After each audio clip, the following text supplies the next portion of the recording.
चाहिए लाल शहबाज कलंदर के। ये जिस वजह से वजह शोहरत बने, वो उनकी कई करामात है, उसमें से एक जो है वो लाल शहबाज कलंदर भी है।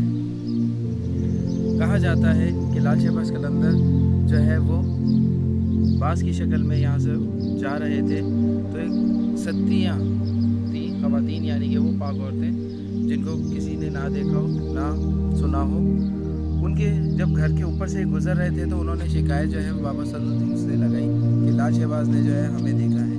तो बाबा सदरुद्दीन जो है उन्होंने लाल शहबाज कलंदर को जो है वो बुलाया और कहा कि आपने जो है वो इस तरह जो है आपने ये जुर्म किया है कि आप जो है वो सदियों के जो है घर के ऊपर से आप गुजरे हैं, वो बेपर्दा हो गई हैं और नंगे सर थी उस वक्त, तो आपको जो है सज़ा दी जाएगी। लाल शहबाज कलंदर ने वो सज़ा कबूल की और 40 दिन के लिए उनकी जो सज़ा बांधी गई वो ये बांधी गई थी कि बाबा सदरुद्दीन के यहाँ एक कुआँ था और जिसकी आप ज़ियारत कर चुके हैं, और जहाँ पे आपने मटके देखे उस जगह पे जो है वो उन्होंने 40 दिन मटके भरे हैं।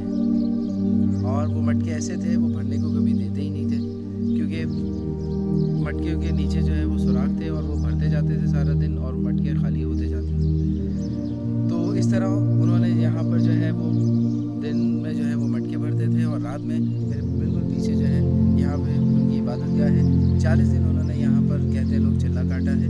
40 दिन वो 40 रातें जो है उन्होंने इस जगह पे गुजारी।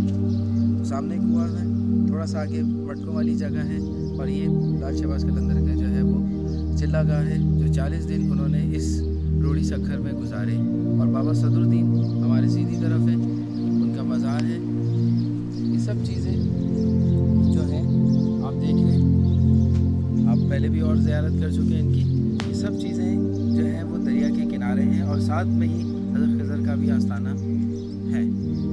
कहा जाता है कि हज़रत खिज़र यहाँ पे जो है वो मौजूद होते थे, और क्योंकि एक आम जो हमने हिस्ट्री पढ़ी है उनके बारे में, हज़रत खिज़र जो है वो पानी पे हुकूमत करते हैं, चाहे वो समंदर हो, चाहे दरिया हो, चाहे नहरें हो। तो उनका हमने अभी थोड़ी देर पहले जो है वो हमने वहाँ भी जो है वो विज़िट किया है, हाजिर भी है वहाँ पर भी हमने। ये जो जगह है इसलिए भी तारीखी तौर पर ज़्यादा अहमियत की हामिल है कि रोड़ी के बिल्कुल साथ लगता है।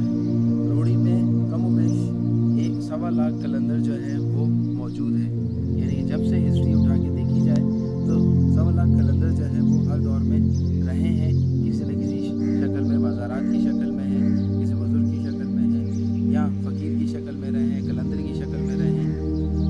क्योंकि रोड़ी वो तारीखी हैसियत रखता है जो शायद पाकिस्तान में कोई और हिस्सा रखता हो, क्योंकि यहाँ पर बहुत कदीमी हिस्ट्रीज़ हैं हमारे पास जो मिली है हमें हिंदूज़ के दौर में, यानी कि जब यहाँ हिंदू महाराजा भी थे, वो दौर भी जो था वो भी इस तारीख ने देखा है। और शिवा तक का यहाँ जो है वो हमें कुछ जो है वो बातें मिली हैं। उसके बाद जो है वो राजपूत भी आए हैं यहाँ पर, फिर मुग़ल भी आए हैं यहाँ पर, फिर कलंदर भी आए हैं, और फिर सैयद जो है वो भी आए हैं।